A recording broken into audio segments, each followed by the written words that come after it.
मागील 2-2.5 तासापासून माझे बारामतीमधील सर्व युवक भावी पिढीतील धीरूभाई अंबानी टाटा इथं बसलेले आहेत आणि खूप चुकीच्या माणसाला आज इथं बोलण्यासाठी इथं आमंत्रित केलेलं आहे. जर रोहितदादा पवार यांनी असा ठेवलेला आहे, उद्योजक व्हा, करोडपती व्हा, लखपती व्हा, मी तेच शब्द ऐकतोय. एका अधिकाऱ्याला बोलवलं, करोडपती कसं व्हायचं? तर समाजात खूप चुकीचा मेसेज जाईल आणि लगेच दुसऱ्या दिवशी CBIची इन्क्वायरी सुरू होईल. खूप गंभीर आणि टेन्स असं वातावरण झालेलं आहे मित्रांनो. पण त्यांना जेव्हा मी विचारलं जिल्हा परिषदला सोलापूरला, ते परवा आमंत्रण द्यायला आले होते. टॉपिक खूप वेगळा आहे. उद्योजक होण्यासाठी, कौशल्य विकास अभियानासाठी, आणि ह्या गोष्टीशी आणि IAS अधिकाऱ्याचा काही संबंध नाही आहे. ते म्हटले की तुम्हाला बारामतीकरांकडून तुमची लाईफ स्टोरी जाणून घ्यायची आहे आणि ती लाईफ स्टोरी आमच्या युवकांसाठी खूप प्रेरणादायक असेल. तर मित्रांनो, सर्वात प्रथम मी पूर्ण पवार परिवाराचे अभिनंदन करतो. त्यांचं मी खरंच कौतुक करतो. असे कार्यक्रम महाराष्ट्रामध्ये खूप क्वचित होतात. मनापासून सांगतो मी, खूप क्वचित होतात की ज्यांना वाटतं की आमची भावी पिढी, युवा पिढी ही बेरोजगार नसायला पाहिजे. आणि आपणसुद्धा खूप चांगला प्रतिसाद दिला. इतक्या वेळापासून थांबलेले आहात. कोणता चांगला जरी मूवी लागला त्यालासुद्धा इंटरवल असतो. 2 तासापासून कार्यक्रम चालू आहे, इंटरवल नाही आहे. तर माहोल जो टेन्स झालेला आहे त्याच्याबद्दल एक थोडासा मी स्टार्टिंगला एक जोक सांगतो, मग आपण पुढे माझी लाईफ स्टोरी ऐकूया. सध्या बिहारचं राजकारण खूप तापलेलं आहे आणि काल परवा एक चांगला व्हॉट्सॲपवर एक जोक्स मिळाला की सरकार बदलली, मोबाईल टावर फक्त दुसरं लागलं आहे, सर्व्हिस प्रोव्हायडर दुसरं लागलेलं आहे, सरकार सेम आहे. तर मित्रांनो, बिहारमध्ये एकदा असंच कट्ट्यावरती तिथं बेरोजगारीचं प्रमाण प्रचंड आहे, उद्योजक कमी आहात, इन्फ्रास्ट्रक्चर डेव्हलपमेंट खूप कमी आहे. तर असं एका कट्ट्यावरती गावातील तरुणी बसलेले होते. हा एक विनोद आहे, याला गांभीर्याने कोणी घेऊ नका. ते एक तरुण म्हटला की बिहारचा विकास झाला पाहिजे आणि जोपर्यंत बिहार भारतामध्ये आहे तोपर्यंत बिहारचं काही खरं नाही. बिहार हा स्वतंत्र देश झाला पाहिजे आणि बिहार स्वतंत्र देश झाल्यावर खरी डेव्हलपमेंट सुरू होईल. बांगलादेशसारखंच आपलंसुद्धा स्वतंत्र कंट्री पाहिजे, स्वतंत्र अस्तित्व पाहिजे. मग दुसरा म्हटला, बरोबर आहे, पण करायचं कसं? ते म्हटले की आपण अमेरिकेवर हल्ला करूया. अरे मग म्हटलं ठीक, अमेरिकेवर हल्ला करून देश का स्वतंत्र होईल? ते म्हटले, अमेरिकेवर हल्ला करायचा, अमेरिका आपल्याला हरवेल, आपल्यावर कब्जा करेल, राज्य करेल, आपलाही बिहार अमेरिका होऊन जाईल, आपलेही पैसे डॉलरमध्ये कन्वर्ट होऊन जाईल, आपल्या इथे पण रोड येईल, इन्फ्रास्ट्रक्चर येईल, सर्व काही येईल, ॲटोमॅटिक आपण डेव्हलप होऊन जाऊ. तिथंच एक चाचा एकदम जवळच बसला होता. तो त्यांचं भाषण ऐकत होता. त्याला अजून चिंता लागली. PM मोदींपेक्षा जास्त त्यालाच टेन्शन असेल, एवढी चिंता लागली. मग सर्व म्हटलं की एवढी चांगली आयडिया दिली तर ते लोक गेले, हे फुफा आप इतने परेशान क्यों दिख रहे हो? मग तो चाचा एकदम टेन्शनमध्ये म्हटला की ठीक आहे, आपला देश भारतापासून बिहार वेगळं होईल, सर्व काही ठीक आहे, पण जर विचार कर, यदा कदाचित बिहार जिंकलास अमेरिकेविरुद्ध तर अमेरिकेचं काय होणार?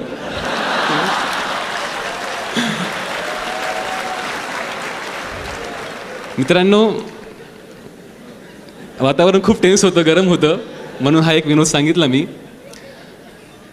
माझ्या आयुष्यामधील मी काही तत्त्व ठेवलेली आहेत, काही रियालिटी आहे. बऱ्याच लोकांना नंतर कळलं वाटतं.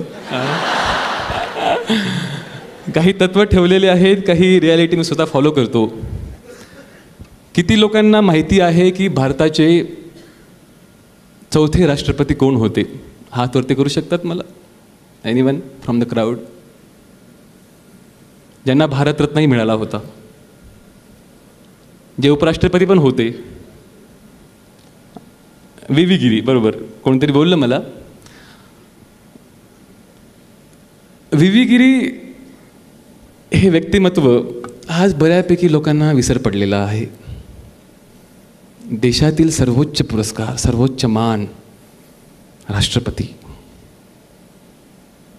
भारतरत्न पुरस्कार. मित्रांनो, काळाच्या ओघामध्ये आपण आपल्या 4 पिढींचं नाव पण घेऊ शकत नाही. वडील, आजोबा, पणजोबा, खापर पणजोबा. खापर पणजोबाचे वडील कोण माहिती नसतं. Life is so short. एवढं छोटं जीवन आहे आणि लोकांची मेमरीसुद्धा खूप वीक आहे. माणसाची टेंडन्सी आहे ती, माणूस विसरतो. आणि जसं म्हणतात की फक्त उगवत्या सूर्याला नमस्कार. आज काय आहे, आत्ता काय आहे ते बोला. 10 वर्षापूर्वी काय होतं, 20 वर्षापूर्वी काय होतं ते बोलू नका. मी वक्ता आहे, मी भाषण देत नाही, पण माझे मनोगत मनापासून सांगतो. मग लोकांना खूप आवडतं. आणि माझी लाईफ स्टोरी सांगायला मला बिलकुल आवडत नाही. याचं कारण असं आहे मित्रांनो, दादांनी मला आग्रह केला म्हणून मी सांगेल. मी एक स्वप्न पाहिलं. ह्या पुस्तकाच्या 70 ते 80 हजारच्या वरती प्रती विकल्या गेल्यात. सुनंदाताईंनी पण त्यांना माहिती माझी पूर्ण स्टोरी. तर घरामध्ये काय होतं, बाप पुस्तक वाचतो, आई पुस्तक वाचते आणि मुलाला घेऊन सांगतात की बघ बेटा, राजेंद्र भारुडसारखा अभ्यास करायचा. एकदानी दोनदानी असे 100दा सांगतात. काल माझ्याकडे कार्यक्रम होता, तिथंही तेच झालं. जेडपीचे कर्मचारी आला, मुलाला सांगता यांच्यासारखा अभ्यास करायचा. असं झाल्यामुळे त्या माणसाला वाटतं की हा राजेंद्र भारुड जिथं कुठं भेटला ना ते मी थोबाडीतच हाणेल. अभ्यास त्याने करावा, मेहनत त्याने करावी, त्याचं उदाहरण गाऊन मला रोज लोक टोमणे मारतात, माझ्या घरचे टोमणे मारतात. तर पालकांना माझा सल्ला राहील की माझी स्टोरी ही फक्त कथा म्हणून ऐका, एक स्टोरी म्हणून ऐका. असा विचार करू नका की मला माझा मुलगाही असंच झाला पाहिजे. प्रत्येक मुलगा, प्रत्येक व्यक्ती, प्रत्येक सजीवामध्ये विशिष्ट गुण असतात.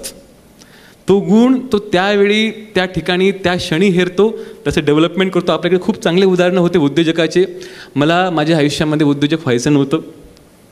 मला माझ्या आयुष्यामध्ये असं काही करायचं होतं ज्याच्यामध्ये मला चिरकालीन समाधान आणि चिरकालीन आनंद मिळेल. आणि जे आता मी उपभोगतो आहे. ही जी क्लिप दाखवली पंढरीच्या द्वारी स्वच्छतेची वारी, ही काल आमच्या लोकांनी बनवली, ही मी आत्ताच पाहिली. तर हे काम करत असताना असं तुम्हाला बघितलं असं माझ्या मनावर कुठं मानसिक दडपण, खूप टेन्शन आलं आहे, कसं होणार, काय होणार. नो, आज ह्या क्षणी मी तुमच्यासमोर बोलतो आहे. जे काही बोलेल ते बेस्ट बोलेल. हा माझा एक केलेला तत्व आहे की जे काही करायचं आयुष्यामध्ये, जी ही मोमेंट असेल, जे ही तुमचं टार्गेट असेल ते बेस्ट करायचा प्रयत्न करा. मग कोणी उद्योजक व्हा, कोणी फोटोग्राफर व्हा, कोणी चांगला बिझनेसमॅन व्हा, कोणी रिपोर्टर व्हा, कोणी चांगले पॉलिटिशियन पण होऊ शकतात. आपल्याकडे खूप चांगलं उदाहरण आहे बारामतीमध्ये, जे पूर्ण देशाला, पूर्ण जगाला माहिती आहे. माननीय शरदजी पवार साहेब एक आयडियल म्हणून बघितलं जातं त्यांना. तर मित्रांनो, वेळ खूप कमी आहे, मी स्टोरीला सुरुवात करतो. माझा जन्म धुळे जिल्हा, साक्री तालुका, सामोडे गाव. 1988 हे माझी शाळेच्या दप्तरी असलेलं जन्म नोंद वर्ष. मलाही माहिती नाही कधी आहे एक्झॅक्टली. सामोडे गावामध्ये, गावापासून थोडंसं दूर एक भिल वस्ती, भिलाटी, जिथं सर्व लोकांच्या घरं जे होते ते उसाचे जे पानं असतात त्या पानापासून झोपड्या बनवलेल्या. सर्वांचा 2 व्यवसाय, एक तर मजुरी करायची, नाहीतर मग महूपासून दारू विकून आपला उदरनिर्वाह चालवायचा. अशा ठिकाणी माझं वडील, माझी आई, मोठी बहीण, भाऊ होते. आणि आईच्या पोटात असताना वडिलांचा देहांत झाला. आईच्या पोटात 3 महिन्याचा असेल. तर त्यावेळची गरिबीची परिस्थिती अशी होती की वडिलांचा फोटो काढायला सुद्धा कोणाकडे पैसे नव्हते. तर मी आज IAS झालो, सर्व झालं, कार्यक्रम होतात, पुस्तक वाचतात, तर मी आजपर्यंत माझ्या वडिलांचा चेहरा बघू शकलो नाही, मी फोटोतसुद्धा. आणि ज्यावेळी वडिलांचा देहांत झाला तर वडिलांकडच्या मंडळींनी आईवर दबाव टाकायला सुरू केला की 2 मुलं ऑलरेडी आहेत, 3ऱ्या मुलाची गरज काय, 3ऱ्या मुलाचाही गरज काय, याचा गर्भपात करा. त्यावेळी माझी मावशी, त्याला आम्ही आमच्या भिल भाषेमध्ये मोठमाई म्हणतो, ती पुढे आली आणि म्हटली की कोणतंही बाळ जन्माला यायच्या आधी हे देवाची देणगी असते, गिफ्ट असते. तुम्हाला जर ह्या बाळाचा सांभाळ करायचा नसेल तर हे बाळ माझ्याकडे द्या, आमच्याकडे द्या. आणि मग माझी मावशी तिच्या हट्टाने आग्रहाने आईला, माझ्या दोघी भाऊ बहिणींना घेऊन आपल्या झोपडीत आली. त्यांचंही काही जमीन जायदाद काहीच नव्हते. भिल्ल समाज म्हणजे गरीब, अशिक्षित, व्यसनीची आहारी केलेला. त्या झोपडीमध्ये माझा जन्म झाला. 3-4 महिने वय असेल जन्म झाल्यानंतर आईला मजुरीला जायला लागायचं. ताई मजुरीला जायची, मावशी मजुरीला जायची, घरी फक्त आजी असायची. आणि महूच्या दारू, महूच्या फुलांपासून गावठी दारू जे खूप टेस्टी लागते असं म्हणतात, मी पिली नाही आहे. तर ते दारूचा व्यवसाय करायची. बऱ्याचदा ज्यावेळी कस्टमर्स, ग्राहक दारू प्यायला यायचे त्यावेळी 1 रुपये 2 रुपयामध्ये दारू विकायचे. तर माझं दुधाच्या तहानसाठी मी खूप रडायचो. आई नसायची आणि दुधाची तहान लागल्यानंतर ते तहान कशी भागेल ह्याच्याबद्दल कोणी विचार न करता माझ्या तोंडात दारूचे थेंब टाकायचे, जेणेकरून मला झोप लागायला पाहिजे. हे माझे लहानपणाचे बाळकडू होते. जसं खूप पॅरेंट्स लोकांना खूप टेन्शन असतं. गावात कोणीही शिकलं नव्हतं, कोणी पहिली ते गेलं नव्हतं, सर्वांना शाळा काय हे माहिती नव्हतं. त्याच्यामुळे anganwadi, senior KG, junior KG जायचा प्रश्नच येत नाही. पण त्यावेळी सरकारने शिक्षण अभियान जोरात राबवलं होतं. 5-5.5 माझं वय असेल त्यावेळी झेडपीतले शिक्षक आमच्या आदिवासी पट्ट्यात आले आणि म्हटले की तुमच्या मुलाला तुम्ही शाळेत पाठवा. आणि मित्रांनो, पहिल्यांदा मी त्या आदिवासी पट्ट्याच्या बाहेर जिल्हा परिषदेच्या कौलारू शाळेमध्ये गेलो. आज ही शाळा तशीच आहे. तिथं गेल्यावरचं जेव्हा जग पाहिलं, कौलारू शाळा, सर्व उच्चभ्रू समाजाची मुलं, पांढरे शुभ्र कपडे, स्वच्छ राहणारे, आणि आपला मळकटलेला अवतार, खाकी चड्डी, त्याला ठिगळ लावलेलं, पायात स्लीपर नाही, काही नाही. ते वातावरण बघून मला खूप दडपण आलं, खूप म्हणजे खूप भयानक दडपण. आणि मी खालीच जमिनीवर लोळायला लागलो. आणि त्यावेळी त्या शाळेतील मुख्याध्यापक जवळ आले आणि त्यांनी माझ्या डोक्यावरून हात फिरवला आणि गरम गरम दुधाचा ग्लास आणि सुगडी खायला दिली. आणि ज्यावेळी ते दूध आणि सुगडी खाल्ली त्यावेळी खूप बरं वाटलं की घरच्यापेक्षा इथं चांगलं खायला भेटतं, आता आपण रोज शाळेत जायला पाहिजे. ही माझी शाळेची पहिली सुरुवात. 1st, 2nd, 3rd, 4th झेडपीला मी खूप शॉर्टकट करून सांगणार आहे कारण वेळ कमी आहे. ह्या माझ्या लाईफमधून मी काय शिकलो, तुम्ही काय शिकणार हा तुमचा प्रश्न आहे. मी काय शिकलो हे मी नंतर नॅरेट करेल.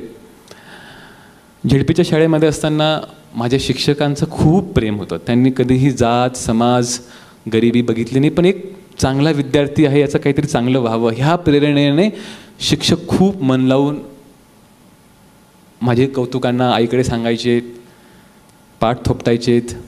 असाच एक प्रसंग आहे. 3रीमध्ये असताना 2 ऑक्टोबरला मी गांधीजी बोलतोय हे भाषण आमच्या बाईने लिहून दिलं होतं. त्यावेळी ऑक्टोबरलामध्ये पण थंडी पडायची, आता पडत नाही, त्यावेळी पडायची थंडी.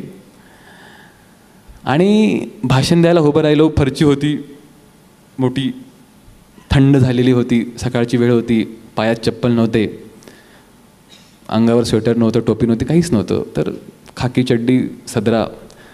भाषण सुरू झालं पण माझे पाय थरथर कापायला लागले त्या थंडीमुळे. आणि भाषण कसं संपवलं तर ते माझ्या एका शिक्षकाने बघितलं की ह्या मुलाकडे चप्पल आणि स्वेटर घ्यायला सुद्धा पैसे नाही आहेत. तर मी बघा त्यावेळचे शिक्षक कसे होते. तर ते जेव्हा संध्याकाळी मी घरी गेलो तेव्हा माझ्या यायच्या आधीच त्यांनी घरी एक स्वेटर आणि एक स्लीपर आपल्या स्वतःच्या पैशातून पाठवली होती. याला म्हणतात शिक्षण, याला म्हणतात शिकवणे, आपल्या स्वतःच्या उदाहरणाने. खूप लोक भाषण करतात, समाजासाठी काहीतरी करा, समाजाकरता काहीतरी करा. आपण आपल्या परिवाराच्या लोकांनासुद्धा मदत करत नाही, बाकी दूरची गोष्ट आहे. तर ह्यासाठी खूप मोठं हृदय लागतं मित्रांनो. 5वीमध्ये ज्यावेळी माझा नवोदयला फॉर्म भरला तर नवोदयला फॉर्म भरण्यापासून, फोटो काढण्यापासून, ट्युशन्स, आमच्या शिक्षकांनी ट्युशन दिली, स्वतःच्या पैशाने शाळेत घेऊन गेले. तर पूर्ण प्रक्रिया, फॉर्म भरणे, फोटो काढणे, ट्युशन आणि परीक्षेला घेऊन जाणे, परत आणणे, 1 रुपयाही घेतला नाही. नंबर लागला. नवोदय विद्यालय नंदुरबारमध्ये अक्कलकुव्याला पण त्यावेळी ताईचं लग्न झालं होतं, भाऊ आश्रमशाळेत होता, घरी फक्त मी आणि आई एकटा होतो. आणि सकाळी उठल्यापासून 5-5:30ला उठायचो आम्ही. सकाळी उठल्यापासून आई आजीसोबत दारू गाळायला जायची. सकाळी उठल्यापासून घर झाडणे, पाणी भरणे, भांडी घासणे हे सर्व काम मला करावं लागायचे. आणि मी आनंदाने करायचो. म्हणजे मला असं कधी वाटलंच नाही की हे काम मुलांनी करायचं नसतं म्हणून, कारण तो माझा भाग होता. त्यानंतर जी देवाची पूजा असते, तुळशी पूजा, ती पण मीच करायचो. आणि त्यावेळी मला गरिबी काय असते कधी जाणवलंच नव्हतं, दुःख काय असते जाणवलंच नव्हतं. कारण आजूबाजूच्या पूर्ण परिसरामध्ये भिल वस्तीमध्ये सर्व लोक तसेच होते, गरीब. सर्वांचा तोच व्यवसाय होता. आपण गरीब किंवा श्रीमंत कधी जाणवतो मित्रांनो, की ज्यावेळी आपल्याला कळतं की आपल्यापेक्षा कोणाकडे काहीतरी जास्त आहे. तुम्ही जर अंदमान निकोबारमध्ये जरावाजी ट्राईब आहे, सर्व लोक हुगडे असतात, त्यांना माहितीच नाही कपडा काय भानगड आहे, त्यांनी पाहिलंच नाही आहे.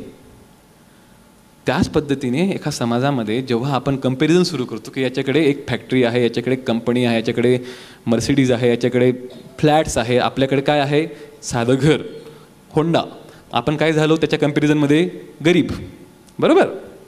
तर ते कंपॅरिझन करायला सुद्धा उदाहरणं नव्हते की तुम्ही हे उदाहरण आहे, तुम्ही यांच्यासोबत कम्पेअर करा. म्हणून गरिबी काय असते माहितीच नव्हतं. लहानपणापासून एकच काम होतं, शाळेत जायचं, आल्यावर अभ्यास करायचा, मित्रांसोबत पोहायला जायचं, खेकडी मासे पकडणे, जंगलात जाणे, डोंगरावर जाऊन बकऱ्या चारणे, मावशीच्या बकऱ्या होत्या, मित्रांसोबत फिरणे, खूप मस्ती आणि खूप आनंद. लोकांना वाटतं की असं कसं साहेब, तुमच्याकडे तर काहीच नव्हतं, आनंद कसं काय?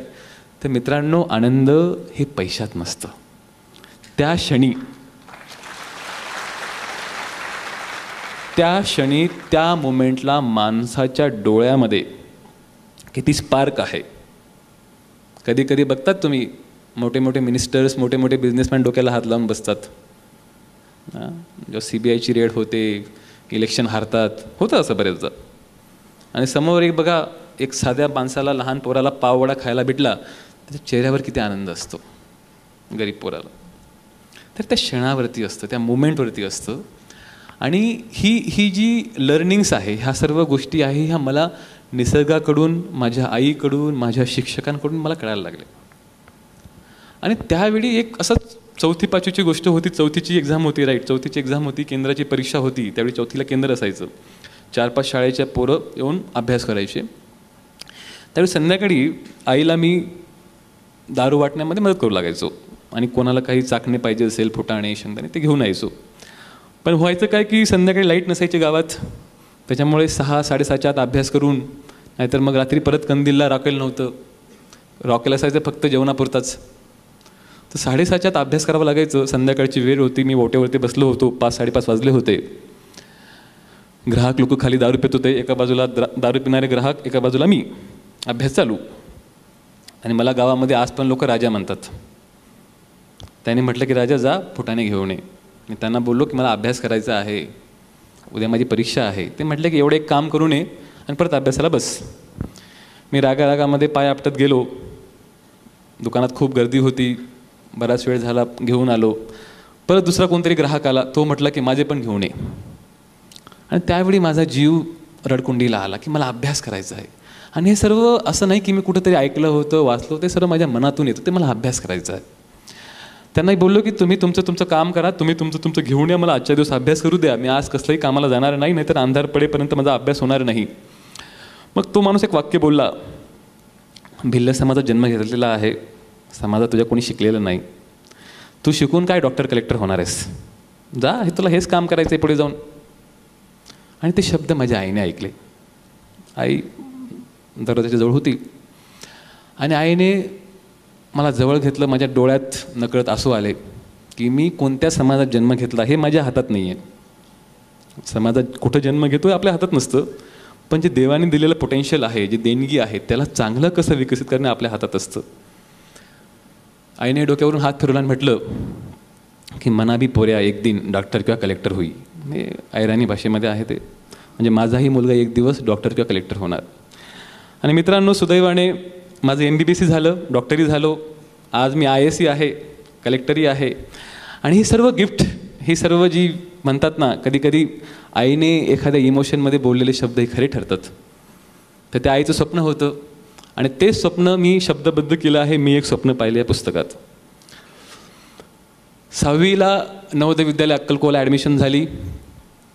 6वी ते 10वी अक्कलकोल्याला होतो. 11वी 12वी जालन्याला होतो नवोदय विद्यालयामध्ये, central government CBSE residential school, free of cost.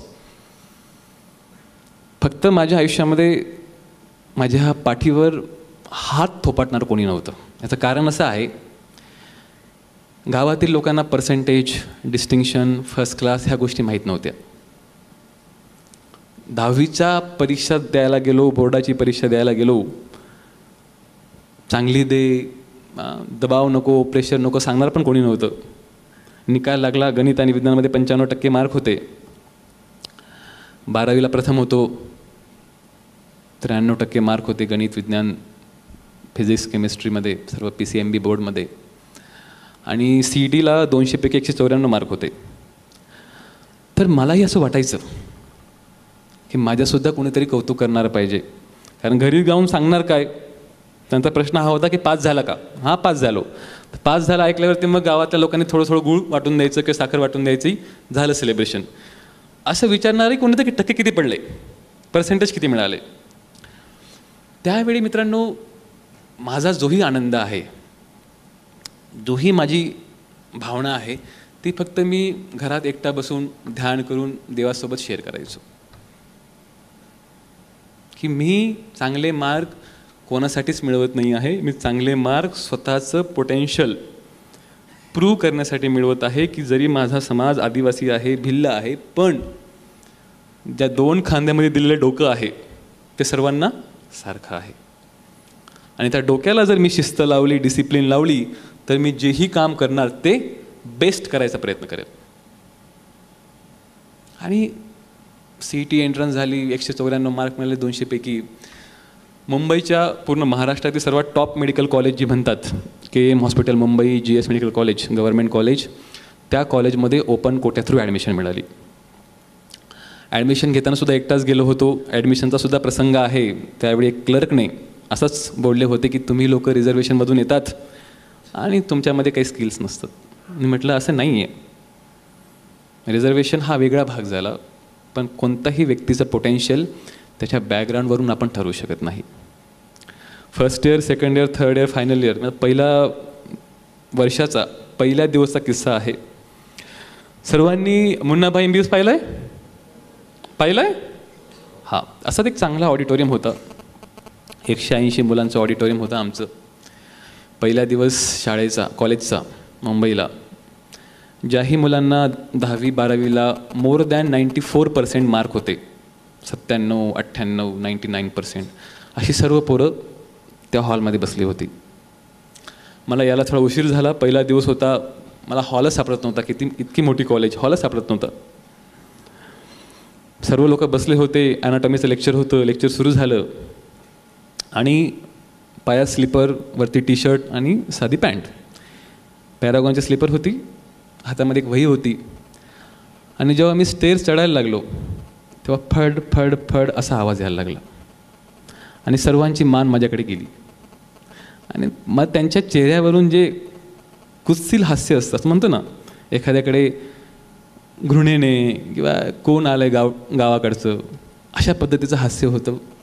मी खाली मान केली मित्रांनो आणि ऑडिटोरियमच्या सर्वात शेवटी जी एक जागा खाली होती तिथं जाऊन बसलो.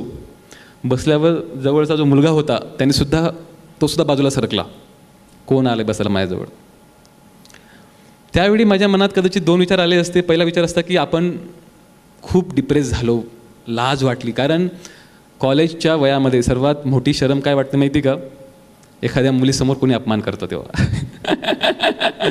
पूर्ण कॉलेजच्या समोर आपला अपमान होतो तेव्हा. त्यावेळी माझ्या मनात दुसरा निश्चय आला, आपण आपलं मूळ कधी विसरायचं नाही. आपण गावाकडून आलेलो आहोत. गावाकडून आल्यामुळे आपण कोणत्याही परिस्थितीला कणखरपणे फेस करू शकतो, जे ह्या बाकीच्या लोकांमध्ये नाही आहे. आणि जर माझ्यामध्ये पोटेन्शियल असेल, जर माझ्यामध्ये गुणवत्ता असेल, जर मला गणित, विज्ञान आणि CETमध्ये जर मी ओपन मेरिट थ्रू आलो असेल, तर एक दिवस ह्या पूर्ण कॉलेजला माझ्यावरती अभिमान होईल, असं काहीतरी करून दाखवायला पाहिजे आपण. First year, second year, third year, final year साधी राहणीमान. आपलं कॉलेज, जिम, अभ्यास, hospital, first year to final year distinction गुण मिळत गेले. 2011 साली पूर्ण कॉलेजमधून सर्वात बेस्ट स्टुडंट अवॉर्ड मला हा कॉलेजचा मिळाला. आणि माझी जेव्हा इंटर्नशिप संपली, म्हणजे इंटर्नशिप सुरुवात झाली, फायनल इयर संपलं, तर MBBSला 4.5 वर्षाचं कोर्स असतो, 1 वर्षाची इंटर्नशिप असते, मधला काही ड्युरेशन ॲडमिशन प्रोसेस, जवळजवळ 6 वर्ष MBBSला लागतात पूर्ण. तर माझं 18ला 12वी संपली, 24 सुरू झालं होतं, माझं इंटर्नशिप सुरू होती. सर्वात महत्त्वाचा प्रश्न होता, पुढे काय करायचं. मार्चचा महिना आला, 2011 मार्च. इंटर्नशिपच्या वेळी 17 तारखेला, बघा, माणसाच्या मनात जर फोकस असेल, फिक्स डिझायर असेल, गोल असेल, तर पूर्ण सिच्युएशन कशी जुळून येते याचं हे उदाहरण आहे. 18 मार्चला शेवटची डेट होती. 17 मार्चला मी बसलो होतो लायब्ररीमध्ये जुने पुस्तकं चाळत. PGसाठी तयारी करायची का दुसरा कोणता तरी ऑप्शन निवडायचा. एक माझा सिनियर आला, तो म्हटलं की माझ्याकडे हे 2 UPSCचे फॉर्म आहेत, युनियन पब्लिक सर्व्हिस कमिशनचे. एक फॉर्म मी भरला, एक फॉर्म एक्स्ट्रा आहे, फॉर्मची किंमत आहे 20 रुपये. तुला फॉर्म भरायचा आहे का. मी त्याला विचारलं, फॉर्मची किंमत 20 रुपये आहे ना. म्हटलं हो. बोला हो. किंमत ठरवून मी एक्झाम निवडली. त्यावेळी त्याच्या आधी मला UPSC काय आहे हे माहितीच नव्हतं. UPSC म्हणजे फक्त एवढं माहिती होतं की कलेक्टर किंवा SP व्हायचं असेल किंवा प्रशासकीय प्रमुख व्हायचं असेल तर तुम्हाला अशी काहीतरी परीक्षा असते ती द्यावी लागते. याच्या पलीकडे काही माहिती नव्हतं, कोणाचं गायडन्स नव्हतं. मार्चला फॉर्म भरला, विचार केला की आपण 20 रुपयाचा फॉर्म भरलेला आहे, तर कमीत कमी याचं काहीतरी चीज व्हावं, याचा काहीतरी उपयोग व्हावा. गायनेकची पोस्टिंग सुरू झाली, त्याच्यामध्ये 7 ते 8 तास काम असायचं. आणि माझ्या जीवनामध्ये मी काही सवयी डेव्हलप केलेल्या आहे. त्याच्यामध्ये सर्वात पहिली सवय आहे, जे तुम्ही काल होतात त्याच्यापेक्षा आज काय इम्प्रूव्ह करू शकतात स्वतःमध्ये. मित्रांनो, आयुष्यामध्ये एक गोष्ट तुम्ही लक्षात ठेवा, तुमच्यापेक्षा जास्त सुंदर, तुमच्यापेक्षा जास्त बलवान, तुमच्यापेक्षा जास्त बुद्धिमत्ता व्यक्ती कधीतरी कुठंतरी या भूतलावर नेहमीच असतो. जगामध्ये कोणीच व्यक्ती क्लेम करू शकत नाही. नसेल तर येणार आहे किंवा गेला असेल कोणीतरी. म्हणून जर तुम्हाला कम्पेअर करायचं असेल तर आजूबाजूला न करता स्वतःशी कम्पेअर करा. सेल्फ डेव्हलपमेंट, की माझ्यामुळे जर मला राग येत असेल, मला जर एखाद्या वेळी आळस येत असेल, सकाळी झोप जात नसेल, मला पर्टिक्युलरच डिश आवडत असेल, माझं ह्याच गोष्टीमध्ये मला मागे खिचते, फोकस होत नाही अभ्यासामध्ये, तर ह्या आपल्या स्वतःच्या विकनेस शोधून डे बाय डे प्रॅक्टिसने, हार्डवर्कने त्याच्यामध्ये इम्प्रूव्हमेंट करा. सकाळी मी 5:30ला उठायचो. आजही तोच शेड्यूल आहे माझं. सर्वात प्रथम आंघोळ करून जप, योगा, ध्यान, मेडिटेशन करायचो. लायब्ररी जाणारा पहिला मुलगा असायचो मी. लायब्ररी उघडायच्या 2 मिनटं आधी लायब्ररीच्या गेटसमोर हजर. एक खुर्ची, एक जागा, तिथंच अभ्यास करायचो. समोर पुस्तकांचा ढीग असायचा, कारण मला पुस्तकाच्या पलीकडे काय आहे हे बघायचं नव्हतं. कोण येतं आहे, कोण जातं आहे. कॉलेजच्या पिरियडमध्ये खूप वेगवेगळे प्रकारचे लोक असतात. माझ्या कॉलेजात एक मुलगा होता, तो जेव्हा एखादी चांगली मुलगी समोर बसायला यायची त्याच वेळेस असं दाखवायचं की मी खूप अभ्यास करतोय, आणि जशी जायला लागली तर पुस्तक असं खाली कोण त्याच्याकडे बघत राहायचं. एक असा मुलगा होता आमच्या, जस्ट एक, तुम्हाला असे बरेच गमती असतात. सकाळपासून संध्याकाळपर्यंत ते पुस्तकच बघत राहायचं, वरती सुद्धा मान करायचा नाही बिलकुल. समोर म्हणजे भूकंप जरी झाला तरी तो वरती मान करणार नाही. पण सकाळी जर पेज नंबर 101 असेल, संध्याकाळी जरी गेलात तर पेज हलायचं नाही. एवढा फोकस, एवढं कॉन्सन्ट्रेशन. मला माहिती इथं कोणी करत नसेल, असे काही असतात गमती लोक. मित्रांनो, जसं मी तुम्हाला आधी बोललो की जेही करणार ते बेस्ट करणार. बोलणार तर बेस्ट बोलणार, बसणार तर बेस्ट बसणार. जर मुलगा मला व्हायचा आहे चांगला तर बेस्ट मुलगा व्हायचा प्रयत्न करेल. विद्यार्थी जर व्हायचं असेल तर बेस्ट विद्यार्थी व्हायचा प्रयत्न करेल. अधिकारी जरी व्हायचं असेल तर सर्वपणाने लावून ते काम करेल. 2 महिन्यामध्ये प्रिलिम्स होती. 8 घंटे काम, 8 घंटे अभ्यास. पूर्ण मेडिकल कॉलेजमध्ये मी एकमेव मुलगा होतो जो history, geography, economics, political science, जे मेडिकलशी दूरपर्यंत संबंध नव्हता. आणि मी काय होतो, कॉलेजचा बेस्ट स्टुडंट. मला लोकांनी अक्षरशः वेळात काढलं. आणि पोरं असतातच भारी, कॉलेजची पोरं जास्त भारी असतात आणि त्यातल्या त्यात मेडिकल कॉलेजची पोरं दुरून पाहिल्यावर SP साहेब नमस्कार, कलेक्टर साहेब कैसे हो, खिजवायला. आणि माझी अशी लाईफमध्ये होते की मला असे लोक खूप आवडतात, जे आपल्याला चॅलेंज करतात, की आपल्याला जे थोडंसं ठिंगी देतात. असे लोक नेहमी जवळ ठेवायचे, 1-2 तरी बरं असतं. त्यांच्याकडे बघून हसायचो, ठीक आहे आज तुमचा दिवस आहे, एक दिवस माझा पण येणार. प्रिलिम्स दिली 2 महिन्यानंतर. त्यावेळी CSAT पॅटर्न नवीन इंट्रोड्यूस झाला होता 2011ला, फर्स्ट टाईम. हा माझा सेकंड लक. ज्या पॅटर्नसाठी अभ्यास करायची गरज नसते ते तुमच्या 10वी-12वीच्या गणित, विज्ञान आणि इंग्लिश कॉम्प्रिहेन्शनवरती आधारित असतं. GSसाठी थोडाफार अभ्यास केला, CSATमध्ये 200 पैकी 150च्या वरती मार्क मिळाले आणि GSमध्ये 50-60 मार्क मिळाले 200 पैकी. ते मार्क्सचं कॉम्बिनेशन होऊन मी प्रिलिम्स पास झालो. 7 ते 8 लाख विद्यार्थी ग्रॅज्युएट पूर्ण भारतात बसतात, त्यापैकी 13,000 विद्यार्थी हे मेन्सला पास होतात. मेन्समध्ये 9 पेपर असतात, सर्व पेपर लिहायचे असतात. 9 पेपर, प्रत्येक पेपर 3 तासाचा, पूर्ण जवळजवळ महिनाभर एक्झाम चालते ती. आणि 3 तास लिहत बसणे, निबंध असतात, लँग्वेज असतात, ऑप्शनल सब्जेक्ट, GS.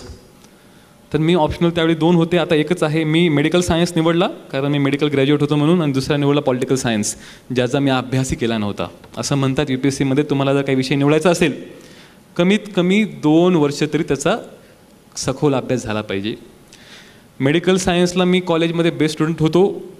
त्याचा निकाल लागला 2012 मार्चला. मी मेन्स दिली ऑक्टोबर 2011ला. 6 महिन्याने जवळजवळ निकाल लागला. मेडिकल सायन्समध्ये पूर्ण भारतात सर्वात जास्त मार्क मिळाले आणि त्या मार्कच्या आधारे मी मुख्य परीक्षाही पास झालो.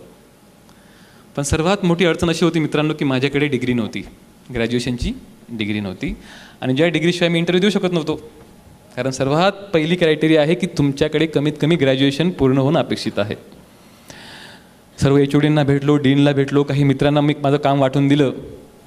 1 महिना भागतोड केली आणि इंटर्नशिप कम्प्लिशन सर्टिफिकेट मिळवू शकलो. फायनल इयरचं पासिंग मार्क आणि इंटर्नशिप कम्प्लिशन सर्टिफिकेट ते दिल्यानंतर 2 महिन्यानंतर मग युनिव्हर्सिटीकडून तुम्हाला ग्रॅज्युएशन सर्टिफिकेट मिळतं. माझ्याकडे ते नव्हतं. 17 एप्रिलला इंटरव्ह्यू दिला. हे पूर्ण काळामध्ये मी कोणाचंही भाषण ऐकलं नव्हतं, कोणते क्लासला गेलं नव्हतं. मला माहितीच नव्हतं की पास होणार का नाही होणार. पण एक मनामध्ये होतं की if you desire something with your true heart, मनापासून एखादी गोष्ट खरंच तुम्ही डिझायर केली आणि त्याला प्रयत्न केला तर मित्रांनो हे तुम्ही फक्त थेरॉटिकल घ्या, काही घ्या, पण माझा अनुभव असा आहे जीवनामध्ये की तुम्हाला ती गोष्ट 100% मिळतेच, 100% मिळते. 17 एप्रिलला इंटरव्ह्यू होता दिल्लीमध्ये. सर्व ज्या लोकांचं वय 60च्या वरती झालं असतं, ज्यांच्याकडे रिटायरमेंट झालं असतं, त्यांच्यामध्ये काहीच काम नसतं बाकी, असे लोक तुमचे इंटरव्ह्यू पॅनलला असतात, ज्यांना फक्त गप्पा मारायला आवडतं. आणि मी खूप लाजाळू स्वभावाचा माणूस आहे, आत्ता पण आहे. नवोदयमध्ये असताना आमच्या ज्या मुली होत्या शाळेमधल्या, त्यांच्याशी फक्त 1 दिवस बोलायचो मी रक्षाबंधनला. आणि तेही बोलताना दीदी शब्द जोडावा लागायचा कंपल्सरी. त्याच्यामुळे बोलायचंच नाही मी 12वीपर्यंत. आणि ती सवय माझी पुढे पण कंटिन्यू झाली. खूप लाजायचो मी. म्हणजे मनामध्ये काय आहे ते मनातच ठेवायचो, बाहेर एक्सप्रेस करायचोच नाही.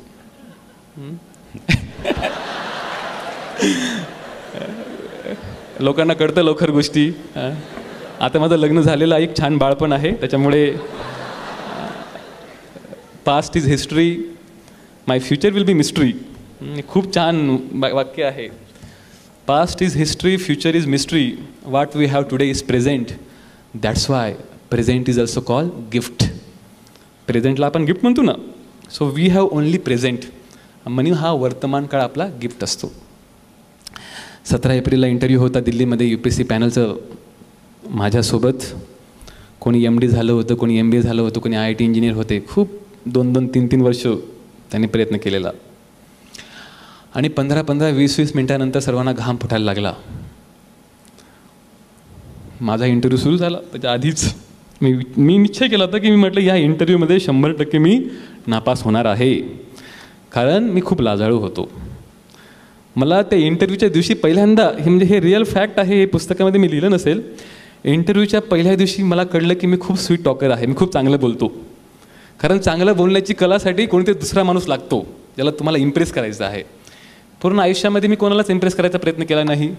त्याच्यामुळे स्वीट टॉक करायचा प्रश्न येतच नाही. त्यावेळी इंटरव्ह्यू, पहिला इंटरव्ह्यू लाईफमधला, तोही माझं करिअर पूर्ण बदलवणारा इंटरव्ह्यू, आणि अशा लोकांसमोर मला बोलायचं होतं. रूमच्या समोर चौकीदार बसलेला, पंखा लावलेला होता, उन्हाळ्याचा टाईम, 17 एप्रिल. त्यावेळी अण्णा हजारेंची खूप मोठी मुवमेंट चालू होती जंतर मंतरला 2012. त्याच्यामुळेच ते सर्व लोकपाल बिलसाठी आंदोलन वगैरे सर्व गोष्टी. तर त्यावेळी UPSC सेंटरमध्ये त्यांनी कॉफी, चहा सर्व गोष्टी ठेवलेल्या होत्या. मी कॉफी चहा पित नाही म्हणून टोमॅटो सूप घेतला आणि न कळत पीत मी इंटरव्ह्यू देण्यासाठी इंटरव्ह्यूच्या गेटजवळ आलो. मी आता चौकीदार माझ्याकडे बघायला लागला असा कि साहब आपकी ज़िंदगी का सबसे बड़ा इंटरव्यू अब है और मेरे 20 साल 25 साल मेरी नौकरी हुई है. मैंने देखा है कि जो भी व्यक्ति यहाँ पर आता है वो भगवान से दुआ मांगता है, कुछ तो भी ध्यान करता रहता है, काहीतरी त्यांचं चालू असते, आणि तुम्ही आरामात टोमॅटो सूप पिताय रिलॅक्स का. मी त्यांना म्हटलं की मी 100% हा इंटरव्ह्यू जो आहे तो फक्त अनुभवासाठी देतोय, एक एक्सपिरियन्ससाठी. आणि मला माहिती आहे की मी ह्या परीक्षेमध्ये प्री पास झालो, मेन्स पास झालो, पण इंटरव्ह्यूमध्ये मी नापास होणार हे मला 100% गॅरंटी आहे. पण जर तुम्हाला हरायचंच आहे तर निधड्या छातीने हरायचं.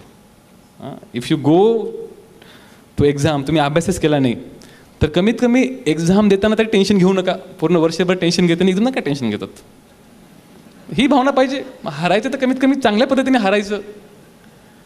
पण मित्रांनो, ही स्किल लागते इंटरव्ह्यूला. रिलॅक्स पर्सनॅलिटी, कॉन्फिडन्स, चेहऱ्यावरचा तेज आणि डोळ्यामधला स्पार्क, ते बऱ्याचशा लोकांना कळत नाही हे कसं डेव्हलप करायचं. तुम्हाला सांगेल नंतर मी त्या गोष्टी. माझा हे इंटरव्ह्यू तब्बल 45 मिनटं चालला. पूर्ण पॅनल विसरून गेलो होतं की वेळ किती झालेला आहे. साधारण 15-20 मिनटं वेळ असतो, डबलच्या जास्त वेळ चालला. खूप प्रश्न विचारले. त्यातला पहिला प्रश्न हा होता की doctor, right now there is movement going on against the corruption, and it is said that generally the senior officers, IAS, IPS officers, senior politicians, they do most severe type of corruption in the country. You are leaving the medical field in case if you join the administration. Can you assure us that you will not do the corruption? तुम्ही आम्हाला आश्वस्त करू शकता का की तुम्ही भ्रष्टाचार करणार नाही. मी त्यांना एक सिंपल वाक्य सांगितलं, this is the human tendency. Those who have 10 lakh rupees, he always think about how to convert 10 lakh into 10 crores. That is his priority. How to invest it, how to convert it. But he forget the simple thing that the person who already have 10 crore rupees, 100 crore rupees, that person is happy. Is that person satisfied? Sir, happiness and satisfaction doesn't count on money. It counts by your inner satisfaction, by your inner feelings of happiness.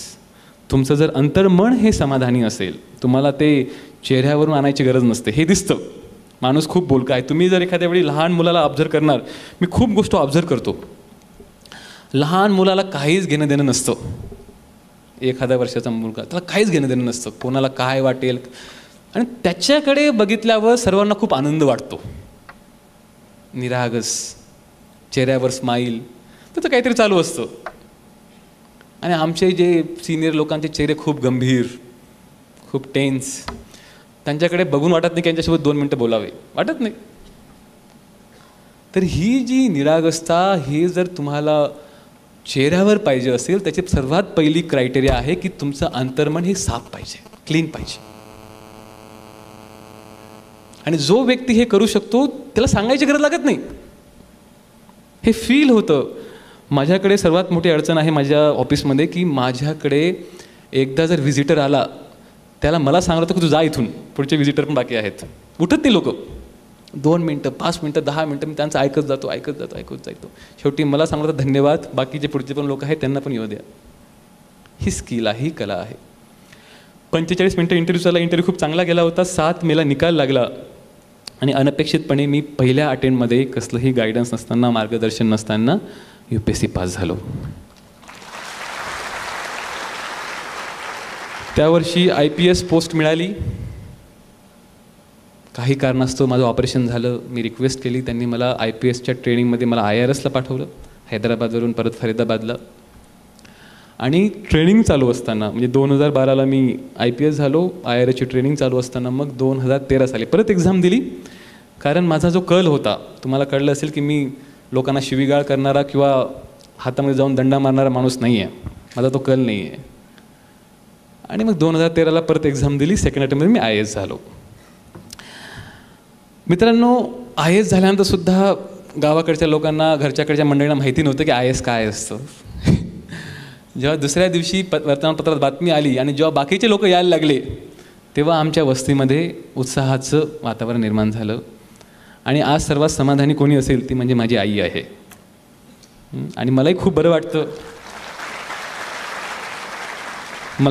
वाटतं की मी पुत्र म्हणून माझ्या आईच्या चेहऱ्यावर, जिने पूर्ण आयुष्यभर दुःख झेलली, 3 मुलांना मोठे केले, करता पुरुष नसताना, घरामध्ये जमीन नसताना, फक्त मजुरीवरती. आणि बाय द वे माझे प्रोग्राम्स खूप कमी होतात, मला माहिती नाही, सवितांना माहिती असेल. मी ज्या भागातून आलेलो आहे तिथंसुद्धा माझे कार्यक्रम होत नाही. कारण हेच आहे की लोक त्याचा चुकीचा अर्थ काढतात की राजेंद्र भारुडची स्टोरी जी आहे ती सर्कमस्टान्स, कंडिशनमुळे ती स्टोरी निर्माण झालेली आहे. याचा अर्थ असा बिलकुल होत नाही की तुम्ही ती स्टोरी प्रत्येक ठिकाणी इम्प्लिमेंट करायला पाहिजे. इन्स्पिरेशन घेऊन माणसाने जेही फील्ड निवडलेली आहे त्या फील्डमध्ये चांगलं करावं. महाराष्ट्रामध्ये हार्डली 200 ते 250 IAS ऑफिसर आहेत. त्यापैकी डायरेक्ट IAS ऑफिसर 180 आहेत. आणि त्या डायरेक्ट 180 पैकी महाराष्ट्रामधले फक्त 50-60 आहेत, बाकी सर्व नॉन महाराष्ट्रीयन आहेत. तर जे तुम्हाला मी लक बोललो, लक कसं असतं, माझं IASला सिलेक्शन झालं. म्हणजे जवळजवळ इंटरव्ह्यूमध्ये 2,500 मुलांपासून 900 मुलांचं सिलेक्शन होतं. त्या 900 पैकी पहिले 100-150 IAS मिळतं, नंतरच्या लोकांना IPS मिळतं, नंतर फॉरेन सर्व्हिस मिळतं. त्या 100-150 पोरांची पूर्ण भारतामध्ये नियुक्ती होते. महाराष्ट्रामध्ये दरवर्षी फक्त 7 ते 8 लोक येतात. ते 7 ते 8 लोकांपैकी 5 ते 6 लोक ही नॉन महाराष्ट्रीयन असतात. फक्त 2-3 एवढेच लोक महाराष्ट्राचे असतात. आणि म्हणून मी माझ्या आयुष्यामध्ये स्वतःला खूप भाग्यवान समजतो, खूप म्हणजे खूप भाग्यवान, की मला ज्या मातृभूमीत जन्म घेतला, अशा कठीण परिस्थितीतसुद्धा मला देवाने संधी दिली की त्या मातृभूमीला पंढरपूरच्या निमित्ताने असो, माझे बरेच उपक्रम केलेले आहेत. ही काल यांनी छान बनवली कॅसेट. अशा उपक्रमामध्ये एक छोटासा माझं कॉन्ट्रीब्युशन मी करायचा प्रयत्न करत आहे, ते या सेवेच्या माध्यमातून, IASच्या माध्यमातून. तर मित्रांनो, ही माझी लाईफ स्टोरी आहे. बाकीच्या ज्या मनातल्या स्टोरी आहेत त्या पुस्तकात आहेत. काही गोष्टी मी ज्या स्वतः शिकलो त्यातली पहिली गोष्ट आहे, माणसाचं व्यक्तिमत्व हे त्याच्या सामाजिक, आर्थिक किंवा सराउंडिंगवरती डिपेंडंट नसतं. Commitment, hard work. लहानपणाचं उदाहरण आहे, माझे काका आणि मावशी, आम्ही त्यावेळी खूप मोठं कुटुंब होतं, सर्व काका मावशीच्या घरात राहायचे. आजोबा, आजी, काका मावशी, काका मावशींची 2 मुलं, आई, आम्ही 3 भावंड, सर्व एका लहानशा झोपडीत राहायचो. पण पावसाच्या दिवसांमध्ये पंचायत व्हायची. कारण काका, आजोबा सर्व लोक खाट टाकून बाहेर झोपायचे, आम्ही सर्व लहान पोरं घरात झोपायचो. पावसाच्या दिवसामध्ये अंगणात सर्व चिखल असायचं, पाऊस पडायचा आणि झोपडीमधून, पानाची झोपडी असं खाली पाणी गळायचं आणि त्या ठिकाणी मग बादली लावणे, काहीतरी मटका लावणं, असं काहीतरी लावायचे पाणी थांबवण्यासाठी. रात्रीची वेळ होती, 9-9:30 वाजले असतील, चूल चालू होती, चुलासोबत काका मावशी शिकत होते. आणि मग काकांनी सहज बोलता बोलता विषय काढला की बघ, देवाने किती तुफान चालू केला आहे, इतका मुसळधार पाऊस पडतो आहे, कधी थांबणार हे, घरामध्ये पूर्ण पाणी साचलेलं आहे. त्यावेळी मावशी एक वाक्य बोलली, ते मला खूप भावलं. मावशी म्हटली, जर आपली अशी परिस्थिती आहे तर गरिबांचं काय असणार. कळतंय मी काय म्हणतोय? जर आपली अशी परिस्थिती आहे तर गरिबांचं काय असेल, जे लोक फुटपाथवरती राहतात, जे लोक भीक मागतात, ज्या लोकांच्या डोक्यावर छत नाही, त्यांचं कसं असेल. पांघरायला होते फाटक्या चादरी, गोधडी, पण माझ्या मावशीने, आईने स्वतःला कधीच गरीब समजलं नाही. ती जी देण्याची प्रवृत्ती असते की जेवढंही तुमच्याकडे दिलेलं आहे त्याच्यामध्ये समाधान. याचा अर्थ असा नाही की तुम्ही कर्तृत्व करू नका, करायला पाहिजे, पण not at the cost of your inner satisfaction. कोणताही पेशा, कोणताही प्रोफेशन निवडताना ही खूप मोठी गोष्ट आहे. नाहीतर लोक उठसूट म्हणतात मुलांना कॉम्पिटेटिव्ह एक्झाम दे, IAS हो, IPS हो, डॉक्टर हो, इंजिनियर हो. अरे त्या मुलाला काय व्हायचं आहे पहिले हा तर प्रश्न विचारा. मूल म्हणजे आपली प्रॉपर्टी नाही आहे. आपण मुलांवरती जेव्हा प्रेम करतो, जेव्हा आपण मुलांवरती हे करतो तर चांगले मार्क्स मिळवतो, चांगले त्याने स्कोअर केलं, चांगलं अचिव्हमेंट केलं म्हणून प्रेम करायचं नसतं. प्रेम कारण तो आपला मुलगा आहे म्हणून आपण त्याच्या प्रेम करतो, आपलं बाळ आहे म्हणून प्रेम करतो. आणि हे जे ओझं आहे, हे जे पालकांचं ओझं असतं मुलांवरती, की तू जर करिअर नाही केलंस तर माझं नाव मिट्टीत मोडून दिलं, हे कुठेतरी बंद झालं पाहिजे. मी बोललो हार्डली 200-250 IAS ऑफिसर पूर्ण स्टेट चालवतात. सर्व टॉप हेड्स, कलेक्टर असतील, सेक्रेटरी असतील, सर्व कॉर्पोरेशनचे कमिशनर असतील, CEO असतील. याचा अर्थ असाही नाही की सर्वांनी IAS व्हावं, पण जसं छान छान उद्योजक लोक आलेत त्यांनी त्यांच्या लाईफमध्ये गोल ठेवलेला की त्यांना लोकांना व्यवसाय द्यायचा आहे, त्यांना नाव कमवायचं आहे, त्यांना पैसा कमवायचा आहे. बाकीच्या लोकांचं ड्रीम वेगळं असू शकतं. काहींना स्पोर्टमध्ये पुढे जायचं आहे, काहींना आर्ट्समध्ये जायचं आहे, काहींना पेंटिंग करायचे आहेत. फक्त अशी गोष्ट निवडा ज्याच्यामध्ये तुम्हाला समाधान आहे. आणि ज्यावेळी काम करताना ज्या कामामध्ये तुम्हाला तुमच्या डोक्यावर चिंता, तुम्हाला तुमच्या मनामध्ये अँझायटी, भीती वाटली तर ते तुम्ही प्रोफेशन सोडून टाका. मी IAS झालो असं मी खिशामध्ये राजीनामा घेऊन फिरत नाही. I don't do all this work. पण मला हे माहिती आहे की ज्या दिवशी मला वाटेल की IAS म्हणून जर मी लोकांना, सर्वसामान्य माणसांना न्याय देऊ शकत नसेल तर दुसऱ्या दिवशी रेजिग्नेशन देऊन परत गावाकडे चला आणि MBBSची प्रॅक्टिस सुरू करा. सिम्पल फॉर्म्युला आहे. पण सांगायचं काय आहे मित्रांनो, की ही जी तत्त्व आहेत, मेंटल रफनेस आहे, याला म्हणता मेंटल रफनेस. तुमचं मन असं बनवा की समोर डोंगर जरी कोसळला पण तुमचं मन हादरलं नाही पाहिजे. आणि तुम्हाला खरं म्हणतो, देवाने भरपूर काही बनवलं, पण ह्या 2 खांद्यामधलं हे जे सॉफ्टवेअर आहे याच्यासारखी अमेझिंग गोष्ट कोणतीच नाही आहे. खूप सुंदर सॉफ्टवेअर, ज्या सॉफ्टवेअरमध्ये तुम्ही जे पेराल, जो विचार पेराल ते उगवणार. जसं आपण जमिनीमध्ये ज्वार पेरतो, मका उगत नाही, ज्वारच उगवते. तसं तुम्ही तुमच्या डोक्यामध्ये जो विचार पेरणार आणि त्या विचाराला तुम्ही जर पोषक वातावरण दिलं तर ते विचार खऱ्या अर्थाने कृती होऊन बाहेर पडते. आणि तो छोटा विचार माझ्या आईने माझ्या डोक्यात 4थीमध्ये असताना रुजवला होता की माझाही पोरगा एक दिवस डॉक्टर किंवा कलेक्टर होईल. अजून बोलू मी की थांबू? सांगा मला. I don't know. आताच थांबू मी की अजून बोलू काही? आयोजक सांगतील मला, कोणी मला किती वेळ आहे बोलायचं अजून? नाही, अजून ॲक्च्युली मला बोलायचं होतं पण वेळ कमी आहे कारण पुढचा पण कार्यक्रम आहे. हां, बोलू मी? ओके. सर्वांची जर इच्छा असेल तर बोलेल, नाहीतर मग तुम्ही म्हणणार की साहेब तुम्ही ऑलरेडी उशीर केलेला आहे. तर मित्रांनो, आता सर्वात पार्ट आहे कन्क्लुजनचा. माणसाची गरिबी ही त्याच्या आर्थिक परिस्थितीमध्ये नसते, त्याच्या मानसिकतेमध्ये असते. माणूस स्वतःला किती गरीब समजतो हे त्याच्या मेंटली असते. तर तुम्ही स्वतःला स्ट्रॉंग समजा की येस, मी जेही करेल ते बेस्ट करेल. सेकंड थिंग, कोणतीही गोष्ट करताना प्रचंड उत्साह, एनर्जी त्या गोष्टीत टाका. थर्ड थिंग, एकदा तुम्ही एखादी गोष्ट ठरवली, go with the commitment. Salman खानचा खूप चांगला डायलॉग आहे, क्या मैंने एक बार कमिटमेंट कर डाली तो मैं अपने आप की भी नहीं सुनता. हा फक्त डायलॉग आहे, ते आपण पण करायला पाहिजे. तुम्ही एकदा काही ठरवलं की येस, मला सकाळी 5ला उठायचं आहे, योगासन करायचं आहे, ध्यान करायचं आहे, मला ह्यावेळी अभ्यास करायचा आहे. एक मेन इश्यू काय आहे युवा जनरेशनचं, की एकदा काही काम ठरवलं, फोकस एवढा कमी आहे, 1 तासामध्ये मोबाईल पाहिजे. व्हॉट्सॲपला काय मेसेज आला, फेसबुकला काय आला, तर न्यूज काय आली. मित्रांनो, मी माझ्या आयुष्यामध्ये जे हे बोलतो आहे, लहानपणापासून आदिवासी कुटुंबात जन्म घेतल्यामुळे शिकार करणे, मासे खाणे, खेकडी खाणे, मारणे, रॅबिट्स, पक्ष्यांची शिकार, आणि तो आमचा एक डेली पार्ट ऑफ डाएट होता.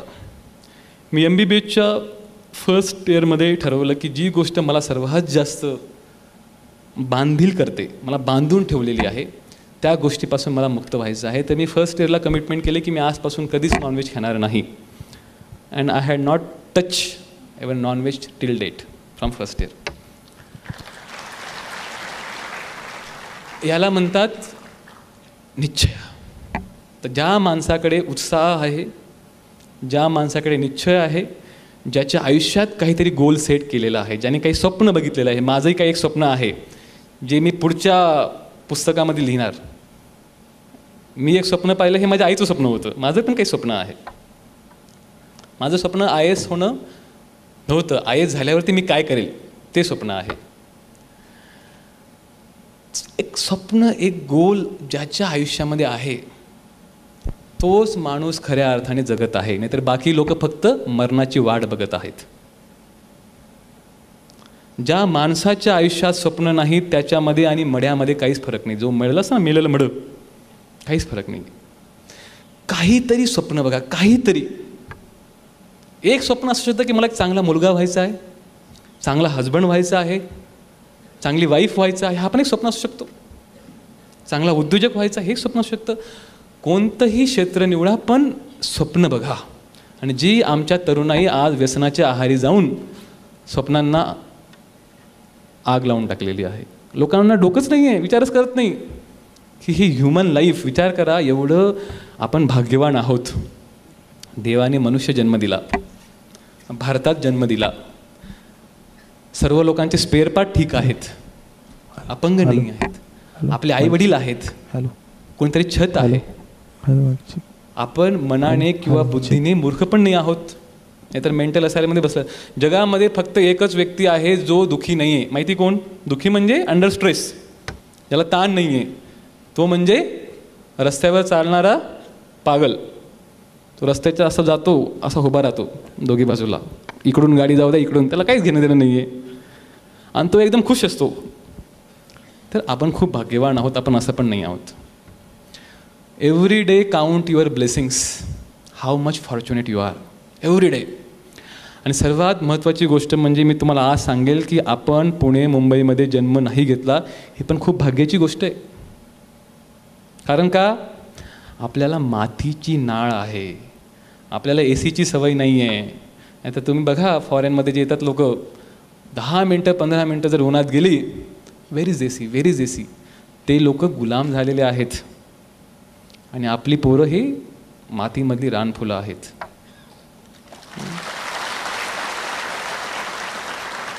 रानफुलांचा सुगंध सर्वत्र दरवळतो आणि जरबेरा फक्त शोसाठी ठीक असतात. तर बघा शोसाठी बरी दिसतात, ते सुगंध नाही, काही नाही, चालू आहे. तर तुम्ही सुद्धा तुमच्या आयुष्यात जर सुगंध करायचा असेल तर तुमच्याकडे काय दिलेलं आहे याच्यावर फोकस करा. आमचे शिक्षक आम्हाला म्हणायचे, आम्ही नवोदयमध्ये असताना, तुमच्या ताटामध्ये चटणी भाकर जरी असली ती तुमची आहे, तुम्ही आनंदाने खा. दुसऱ्याच्या ताटात जर गुलाबजामुन असेल तर उगीच तिच्याकडे बघून लाळ पाडू नका. म्हणजे आपण आपल्याकडे विसरतोच. आपल्याकडे काय आहे हे पहिले ओळखा, आपल्याकडे काय नाही आहे हे पण ओळखा. बऱ्याचशा लोकांना हेच माहिती नसतं की मला काय माहिती नाही आहे. ते कळतं मी काय म्हणतोय? लोकांना हे माहिती नाही की माझ्याकडे काय, मला काय माहिती नाही आहे. आपण एवढे अंधारामध्ये जगतोय. It is called hallucination. हे इल्युजनरी किंवा हॅल्युसिनेशन जग आहे की ज्यामध्ये लोकांना हेही माहिती नाही आहे की त्यांना काय माहिती नाही आहे. बघा, विचार करा. आणि मित्रांनो, वेळ खूप झालेला आहे, मला माहिती आहे तुम्हा लोकांना पुढचेही भाषणं ऐकायची आहेत. हा माझा एक शेवटचा simple formula for you. Baramati is one of the best block, best taluka in entire India. याच्यासारखा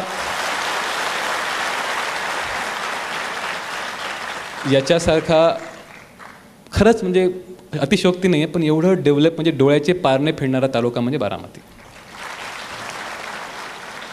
Baramati means best, be for best. आमचे जे बॉईज आहेत साईडला बसलेले, boys means business, boys means business आणि girls means great great business doers. ठीक आहे. आणि आपले जे यूथ आहेत आपले जे यूथ आहे, यूथ फॉर वाय, त्यांनी चांगले उद्योजकही व्हा, पूर्ण यूथ. तर माझी ह्या सर्व कार्यशाळेला, या कार्यशाळेच्या आयोजकांना माझ्याकडून मनापासून शुभेच्छा. आणि बारामतीचं नाव जे आज एवढ्या उंचीवरती आणलेलं आहे, ही पुढची पिढी त्याला अजून अजून वरती घेऊन पूर्ण आंतरराष्ट्रीय पातळीवरती ह्या तालुक्याचं नाव करेल. एवढं बोलून माझे मी लांबलचक भाषण संपवतो. जय हिंद, जय भारत.